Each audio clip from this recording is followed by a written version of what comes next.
The signal came on a Tuesday. Dr. Sarah Chen was running her usual analysis of data from the Deep Space Array when the pattern emerged, a perfectly structured sequence of prime numbers, repeating with mechanical precision. After 15 years of scanning the cosmos for signs of intelligent life, she'd finally found it. Or rather, it had found Earth. "Director Matthews," she called out, her voice trembling with excitement. "You need to see this." The response came faster than anyone expected. Within hours, massive objects appeared at the edge of the solar system, moving at speeds that defied physics. The world's governments scrambled to respond, but there was no time for preparation, no time for unity, no time for fear. The Chronicles Empire struck without warning or demands. Their ships, sleek obsidian daggers against Earth's sky, descended upon major cities worldwide. Their energy weapons carved through military defenses like paper through flame. Fighter jets exploded midair. Aircraft carriers sank into the ocean. Humanity's most advanced weapons might as well have been spears against a tank. But Dr. Chen noticed something strange in those first chaotic hours. Every time the alien ships fired their primary weapons, there was a subtle fluctuation in their shield frequencies, a pattern hidden within the chaos. While the world burned around her, she remained in her lab, analyzing data streams from surviving sensors. The underground facility shook as explosions rocked the surface. Dust fell from the ceiling. Emergency lights cast everything in a blood-red glow. But Sarah kept working, her fingers flying across holographic displays as she mapped the energy signatures of each alien attack. "Dr. Chen, we need to evacuate." Security Chief Rodriguez appeared at her door, pulse rifle in hand. "They're getting closer." "Just 5 more minutes," she muttered, eyes fixed on the screen. "I almost have it." A deafening explosion rocked the facility. Alarms blared. But in that moment, Sarah's eyes widened as the final piece clicked into place. "They're shields," she whispered. "They're not impenetrable. They're quantum-linked. Each ship's defensive system is connected to the others. It makes them stronger as a group. But..." She looked up at Rodriguez, a fierce light in her eyes. "If we can disrupt one ship's shield frequency at precisely the right moment, we could create a cascading failure across their entire fleet." Rodriguez stared at her for a moment, then grabbed his radio. "Command, this is Rodriguez. Dr. Chen has found something. Something big. Requesting immediate secure transport to Site Omega." As they rushed through the corridors toward the emergency bunker, Sarah clutched her tablet containing the shield analysis. Above them, the Chronicles Empire believed they were delivering a knockout blow to a primitive species. They thought humanity would fall like so many civilizations before them. They were wrong. In a secret facility deep beneath the Rocky Mountains, survivors from around the world would soon gather. Military leaders, scientists, engineers, the best minds humanity had left. And thanks to Dr. Chen's discovery, they had something the Chronicles didn't expect: hope. The invasion had begun with humanity's greatest defeat, but as Sarah Chen would later write in her memoirs, it would end with humanity's finest hour. The first shots had been fired. The Chronicles Empire had revealed their power. Now it was humanity's turn to show what they could do when pushed to the edge of extinction. The real war was just beginning. Site Omega wasn't built for comfort. 3 miles beneath the Rocky Mountains, the facility was a maze of steel corridors and reinforced bunkers, designed to survive nuclear war. Now it sheltered humanity's last hope. Dr. Sarah Chen stood before a group of survivors, military officers, scientists, and engineers from a dozen different countries. The holographic display behind her showed the complex energy patterns she discovered in the Chronicles shields. "Their greatest strength is also their weakness," she explained, highlighting the interconnected patterns. "Their quantum-linked shields make them nearly invincible as a group, but if we can disrupt the frequency at exactly the right moment." Colonel Maya Patel, formerly of the Indian Air Force, leaned forward. "What do you need?" "Everything," Sarah replied. Every piece of quantum computing technology that survived. Every engineer who ever worked on experimental weapons. And time. Time was the one thing they didn't have. Above ground, the Chronax methodically destroyed Earth's remaining military installations. Their hunter-killer drones swept through cities, rounding up survivors. But they hadn't found Site Omega. Not yet. The work began immediately. In makeshift labs, scientists from former rival nations worked side by side. Dr. Ivan Petrov, a Russian quantum physicist, collaborated with Dr. James Wilson, an American weapons researcher. Their countries had been on the brink of war just months ago. Now they shared coffee and theories about alien technology.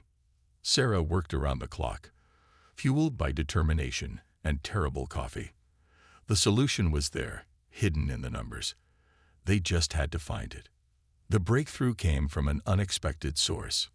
Maria Santos, a 16-year-old prodigy who had survived the destruction of Sao Paulo, noticed something everyone else had missed. The Chronax shields didn't just protect their ships, they were also a communication network. Look at these patterns. Maria pointed to a section of code. They're not just sharing power, they're sharing information. Constantly.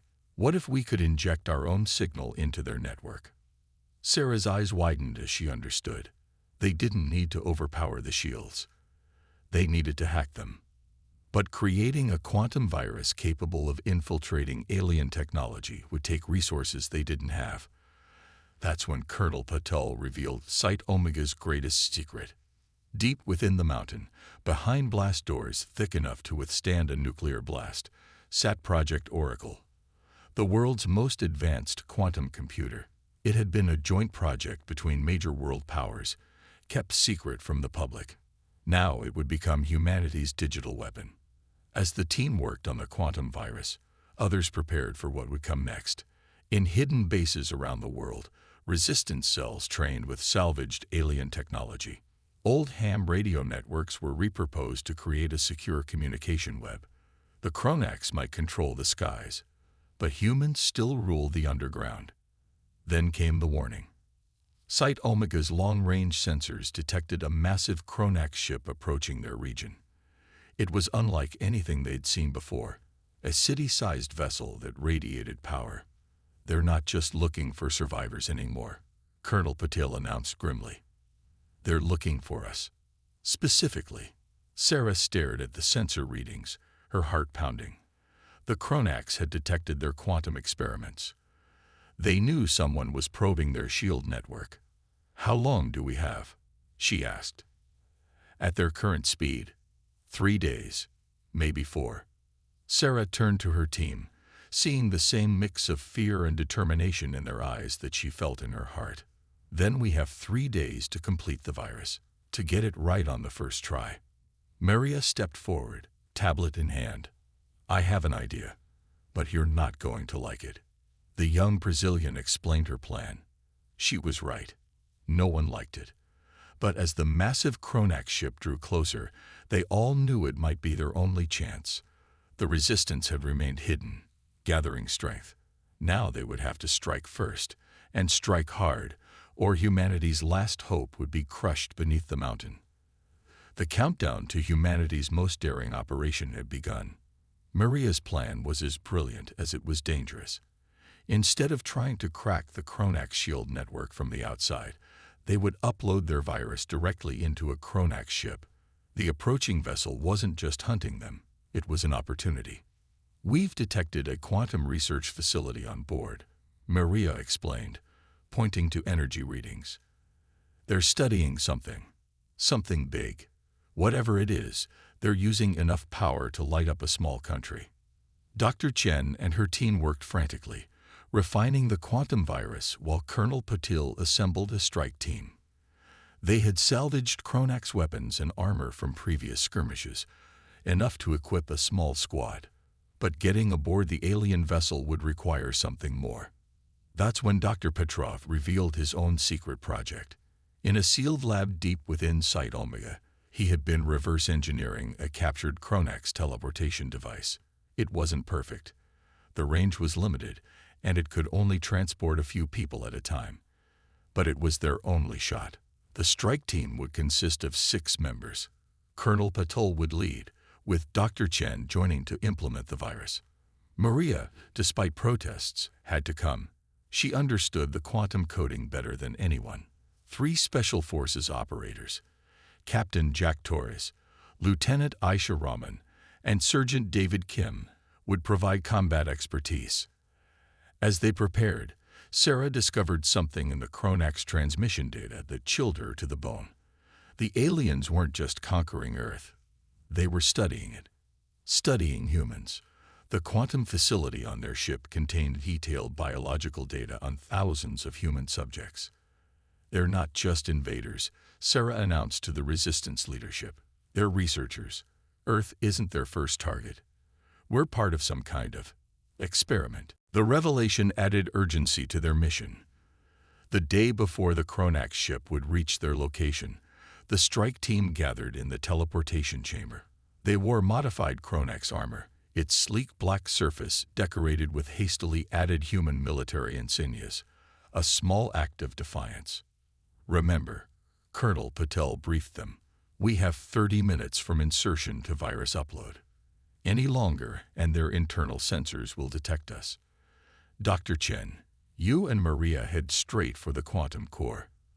The rest of us will create a diversion. The teleportation was unlike anything they'd experienced. For a moment, Sarah felt her consciousness split across multiple realities before snapping back together. They materialized in a dark corridor aboard the Chronax vessel, its walls pulsing with strange organic-looking technology. They moved swiftly through the ship, following Maria's mapped route to the quantum facility. The interior was eerily empty. The Chronax relied heavily on automation, using minimal crew. But the few aliens they encountered were unlike anything they'd expected. The Chronax weren't the brutal warriors they'd imagined. They were tall, slender beings with multiple limbs adapted for interfacing with their technology. Their movements were precise, calculated. They weren't soldiers. They were scientists. Very, very dangerous scientists. The team reached the quantum core, a massive chamber filled with crystalline structures that seemed to exist in multiple dimensions at once. As Sarah and Maria began their work, the others set explosive charges as a diversion. But they weren't alone. In the core, they found hundreds of stasis pods, each containing a human subject. And on the main display, they saw it. Earth was just the latest in a series of uplifting experiments. The Chronax had been seeding civilizations across the galaxy, pushing them to evolve through controlled conflict. They're not trying to destroy us, Sarah realized. They're trying to force us to advance, to adapt. Before they could process this revelation, alarms blared. They'd been detected. Colonel Patel's team engaged the first wave of Chronax security drones, their salvaged weapons proving surprisingly effective. But more were coming. Maria worked furiously, interfacing with the quantum network while Sarah defended her position. The virus had to be perfectly calibrated. One mistake, and the entire shield network would lock them out permanently. Got it, Maria shouted, just as a plasma bolt scorched the wall beside her. The virus began uploading into the quantum core, its code spreading through the Chronax shield network like a digital wildfire. The effect was immediate. Throughout the ship, systems began failing.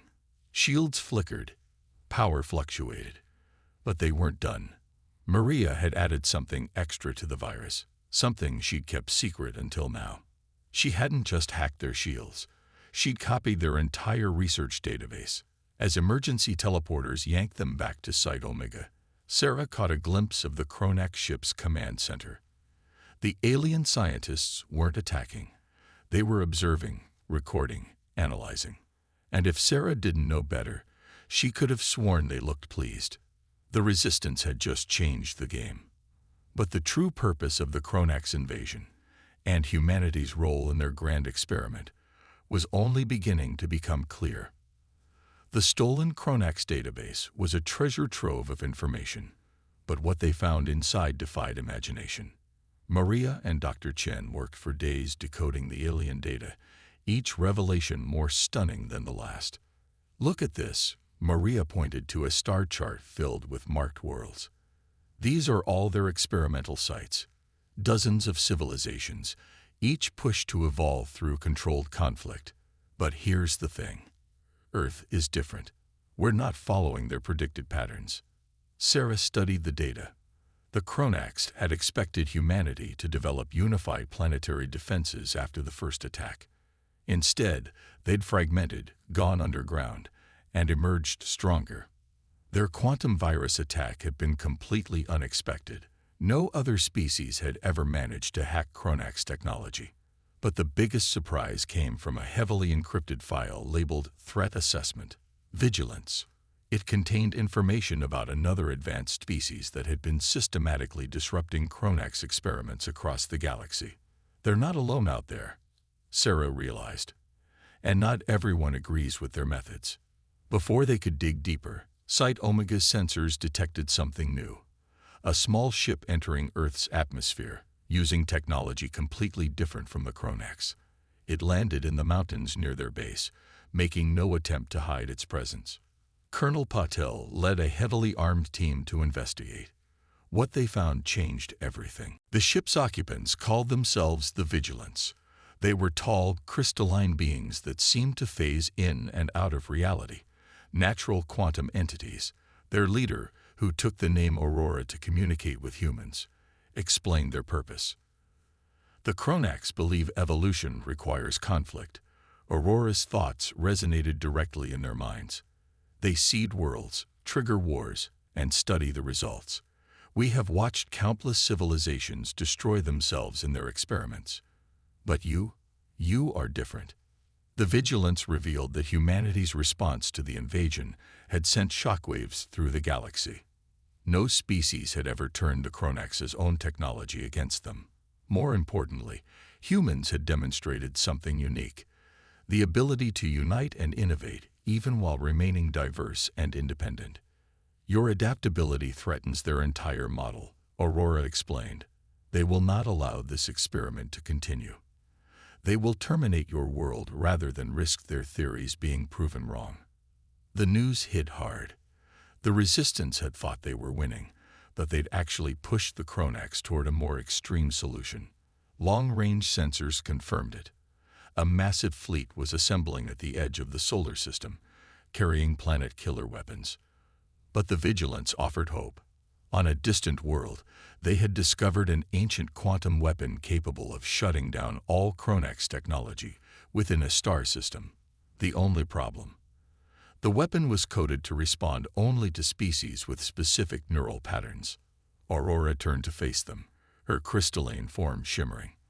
"We have tried for centuries to activate it, but our minds are too different. You, however, your quantum experiments have begun to alter your neural patterns. You might be able to interface with it." A joint mission was quickly planned. The Vigilance would transport a small human team to the weapon's location. Dr. Chen, Maria, and Colonel Patel would go, along with Aurora as their guide. The rest of the Resistance would launch coordinated attacks on Chronax positions worldwide, buying them time. As they prepared to board the Vigilance ship, Sarah studied the preliminary data on the quantum weapon.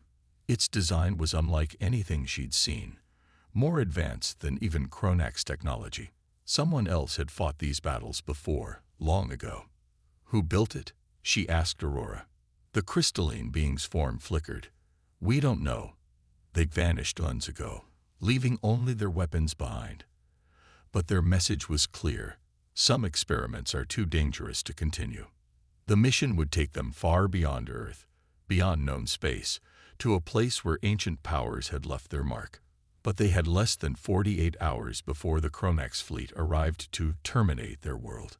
As the Vigilance ship rose into the night sky, Sarah realized humanity had become more than just test subjects in the Chronax experiment. They had become the variable that could bring down their entire system. The true nature of conflict and evolution was about to be tested, and humanity would either prove itself worthy of survival or become another failed experiment in the Chronax database. The ancient weapons sanctuary hung in the void between galaxies, a massive structure that defied conventional physics. As the vigilant ship approached, Sarah saw that it wasn't built. It was grown, like a crystal garden in space, each facet larger than a continent. Others have tried to claim this power. Aurora's thoughts echoed in their minds. None have succeeded. The sanctuary's defenses destroy any unauthorized approach. But as their ship drew closer, the crystal structure began to glow with a soft blue light. It was responding to their presence, or more specifically, to the humans aboard. "The quantum experiments," Maria whispered, studying readings on her tablet. "They didn't just let us hack the Chronax network. They changed us at a fundamental level. We're not the same species that the Chronax first attacked." The sanctuary's docking bay opened like a blooming flower, admitting their ship into a crystalline chamber. The architecture inside was organic yet mathematical, every surface inscribed with equations that Sarah recognized as advanced quantum formulas. Colonel Patel kept her weapon ready as they explored, but the sanctuary was empty. No robots, no ancient guardians, just halls of living crystal that hummed with power. They followed the humming to its source, a central chamber where a single crystal pillar pulsed with light. "The interface," Aurora indicated. "But be warned, connecting with it will open your mind to knowledge that has driven others to madness." Sarah stepped forward, but Maria caught her arm. "Together," the young genius said. "The sanctuary responded to both of us. Maybe that's the point. No one should have this kind of power alone." They approached the crystal pillar, its surface rippling like liquid light. As they placed their hands on it, the universe exploded in their minds. They saw the truth. The Chronax weren't the first to conduct evolutionary experiments. An ancient race had done the same, pushing species toward advancement through controlled conflict. But they'd learned a terrible lesson. Species that evolved through pure conflict became unable to stop fighting. They destroyed themselves, their worlds, and eventually threatened the galaxy itself. The ancients had tried to stop their experiments, but it was too late. Their test subjects had grown too powerful. In a last desperate act, they created the sanctuaries, weapons that could shut down advanced technology, giving younger races a chance to evolve differently. Then they vanished, leaving only a warning. Evolution without cooperation leads to extinction. As the knowledge poured into their minds, Sarah and Maria understood what made humans different. They hadn't just adapted to conflict. They'd adapted to work together despite their differences. Every major breakthrough in human history had come from combining different perspectives, different approaches, different ways of thinking. The sanctuary responded to their realization. The crystal pillar transformed, becoming a control interface perfectly adapted to human neural patterns. Through it, they could activate the weapon, but they could also do much more. Back on Earth, the Resistance launched their coordinated attack. Every surviving military force struck at once, using strategies developed from the stolen Chronax data. It wasn't meant to defeat the aliens, just to distract them from the real threat.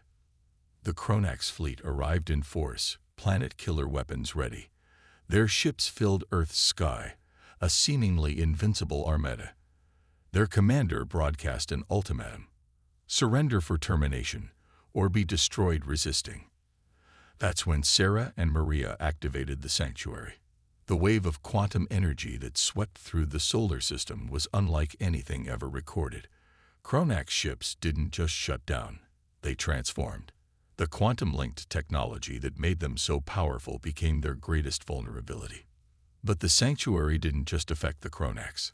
The quantum wave resonated with every piece of technology in the system, upgrading human devices, enhancing the vigilant ships, creating a new form of technology based on cooperation rather than control. The Chronax commander, watching their fleet transform, finally understood. Humanity hadn't just survived their experiment. They'd transcended it. They'd proven that true evolution comes not from conflict alone, but from the combination of conflict and cooperation, challenge and unity, diversity and harmony.